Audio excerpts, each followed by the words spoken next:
Hi there, Simon from simonwoods.com in Chardonnay mood today. First one I'm starting with though, it's not entirely Chardonnay. We're up in northern Italy.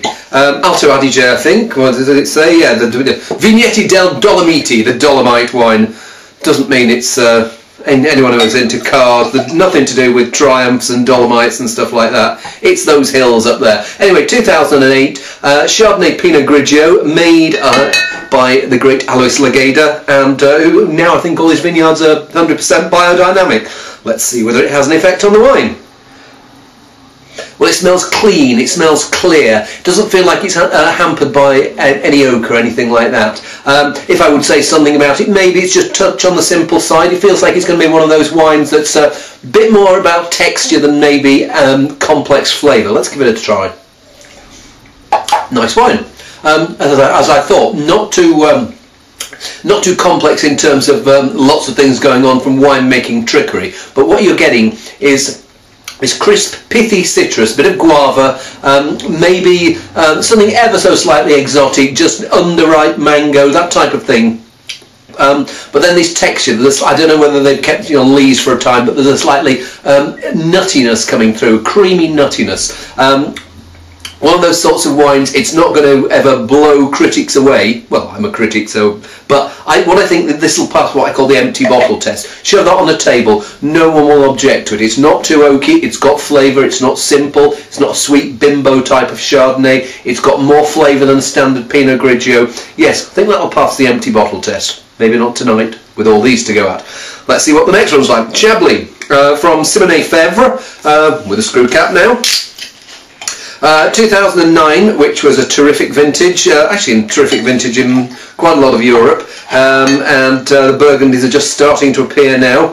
Let's give this one a whirl. Simone Fèvre, I think it's owned by Louis Latour now, and we've got a Louis Latour wine coming up next. Yeah, the difference between these two, this has got much more of a slightly mealy, lanolin-y, waxy character. It feels like it's going to be a weightier wine, and it feels like it's just got a little bit more interest to it too. Not to it too, I know what I mean. Really lovely, pure, fresh, minerally Chardonnay, as expressed on those soils of Chablis. It's got that classic Chablis backbone. It's yeah, straight as a ramrod. And these lovely flavours around it. It has got a bit of that same mealy nuttiness that the first one had, but it's one of those wines that builds in your mouth. Chablis can last pretty well. It's got acidity, so that keeps it in good condition. But when something's tasting that good, what I'd be doing is I'd be drinking that now over the next 3 or 4 years. But I'd actually decant it, because I think it's one of those wines that the last glass will taste better than the first, because it had a chance to open up and more of those. More richness. It's weird. You never work out how a wine can put on richness over the course of the time it's open, but wines like that do. Let's see whether that's the case with the next one. So we are not in Burgundy here with Louis Latour. It's their Grand Ardèche Chardonnay. The Ardèche is, if you imagine the Rhone Valley, well, there's Burgundy, and then it gets to the bottom end of Burgundy is Beaujolais. Next thing down is the Rhone. There's a northern Rhone, and yet to the southern Rhone. And if you go west from the southern Rhone, that's the Ardèche there. I think it classes as part of the Rhone. But I think Louis Latour's been doing this wine for maybe 20 years now. One of the first people from Burgundy to go out and look south and go south, young man. And it smells completely different. It smells like a bigger, fatter, not lumpier wine. It feels like but it's more on that pineapple chunk style. It doesn't smell like it's going to be as subtle. Doesn't smell like it's going to be as refreshing. But it's weightier. And I think some people will like the Chablis. Some people will like this. Let's give it a whirl. Yeah, much fuller bodied. And there's this juiciness to it. What I was saying, that pineapple chunk, that bit more tropical fruit, a bit peachy as well. But what I think they've done well is there's a freshness to it. There's yes, you've got quite weighty, ever so slightly oily fruit flavours, but reined in by acidity. So my mouth's left refreshed, entertained, rather than overwhelmed. Still prefer the Chablis, but I like that better than I thought I was going to do. Hey, Next three, we are down in the southern hemisphere now, so we've got two Aussies and a South African. First Aussie is Ad Hoc 2009 Chardonnay from Pemberton. And it's got this thing on hen and chicken. Hen and chicken is technical term for it is something called millirondage, and it's what happens when a bunch of grapes ripen and you get big ones and little ones on the same bunch, and the little ones are quite green, but what they do is if you've got a big fleshy grape next to a quite green grape, the balance between the two works out well, in theory. That's the theory. This is from Larry Cherubino. It doesn't say him on the front label, but got him on the back label. I think I've done some of his wines on these videos before. Anyway, 2009, and they've made a point of saying oaked Chardonnay on the back label. Hen and chicken.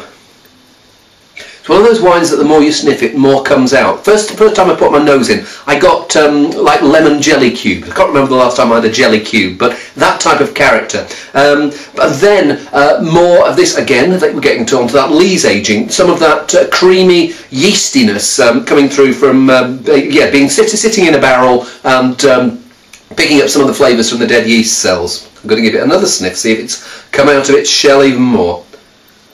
Yeah, there's like a limey note. It's funny because some of the Rieslings from Western Australia have got that type of character too. Yeah, lime juice, Rose's lime juice. Again, I can't remember the last time I had that, but flavour from childhood. Classy gear. What's nice about it is you think it's going to be quite rich. That lemon jelly edge, I would think, is it going to be quite solid, but no, what you get is what I call underplayed fruit. Yeah, the fruit's there to start with, and then it suddenly thinks, right, hang on, let's give some of the other bits of the wine a chance to speak. So you get vanilla coming through, you get this edge of toffee, not over the top toffee, not one of those ones where when the malolactic's gone a bit cheesy and you're left with something you're thinking, am I drinking rancid butter or am I drinking wine here? But yeah, there's a freshness about it too. I mean, Pemberton is, if you know your Western Australian geography, there's Perth, then there's Bunbury. Well, we'll go down this coast because I'm looking at the camera. There's the west coast of Australia. Perth's there, the capital of Western Australia. There's a few vineyards along the Swan Valley. About 2 hours south there's a place called Bunbury, and then 2 hours south of there, Margaret River. Well, Pemberton is the next bit down, just before you start turning the corner, going round to the Great Southern. I like that, and again, in the way that I was saying with the Lageda, it's not one of those ones that wants to bash you around the head. It's going to creep up on you, and I've got a feeling that that's going to actually improve the more it's open. I mean, it's 2009 vintage, probably got a few years still ahead of it. Let's see whether the Warwick Estate has got a few years ahead of it. Warwick Estate, one of the stalwarts of the Stellenbosch stalwart, run by Norma Radcliffe. Actually, I think my son Mike is mainly in charge now, and yeah, don't tell him, he makes some really nice wines, but he's got an ego, unlike me, of course. He makes some terrific wines called Villafonte with there's oh golly, what's it called, Phil Freese and Zelma Long from California. Look out for those Villafonte reds there, because they are excellent. And Warwick, yes, it's been it was one of those that I suppose sprang to prominence probably in the 80s, towards the end of apartheid, and then once we got on to post-apartheid times, it was one of the ones that hit the ground running because their wines were already of a certain standard, and they weren't afraid to actually take advice from elsewhere, which some of the people in Stellenbosch were a bit stubborn about. Again, it's weird. Australian Chardonnay, South African Chardonnay. If I'd been doing these wines 10 years ago, both of these would have been big oaky monsters. Neither of these is today. I mean, I stick my nose in there and I was expecting something quite a bit fuller, quite a bit richer. What I've got is something that really feels quite lean, restrained, not quite as lean and restrained as the Chablis, but yeah, it's not bouncing out of the glass. It's sort of gently curling out of the glass. It feels like it's sweeter, riper fruit than was in the Ad Hoc, and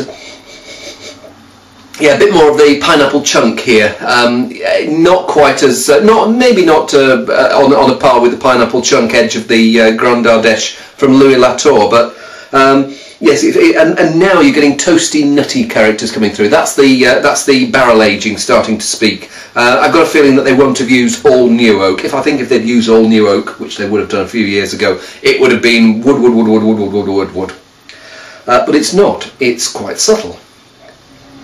and it's fascinating this. It just compared with 10, 15 years ago, we've got Australian Chardonnay, South African Chardonnay. Both of them would have been heaped up with wood, heaped up with ripeness. Today, they're both on the more elegant, more restrained style. Maybe not as elegant and restrained as the Chablis was, but neither of these is bouncing out of the glass to hug you. They're both sort of curling out of the glass slowly.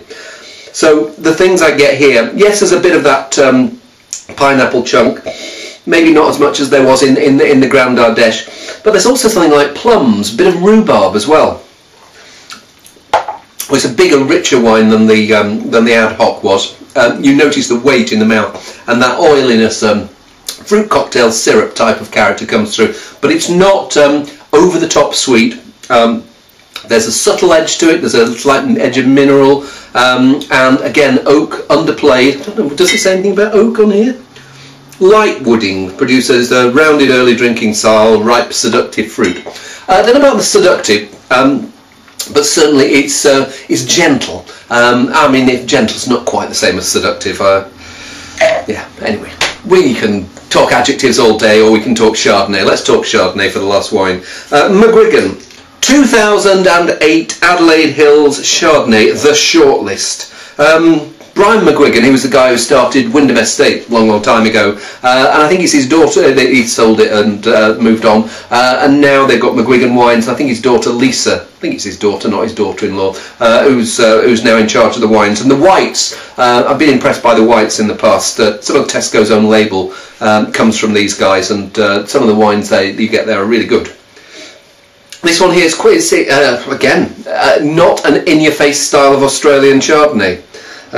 Underplayed fruit, some of that, creamy, slight edge of vanilla, but not over the top toasty vanilla.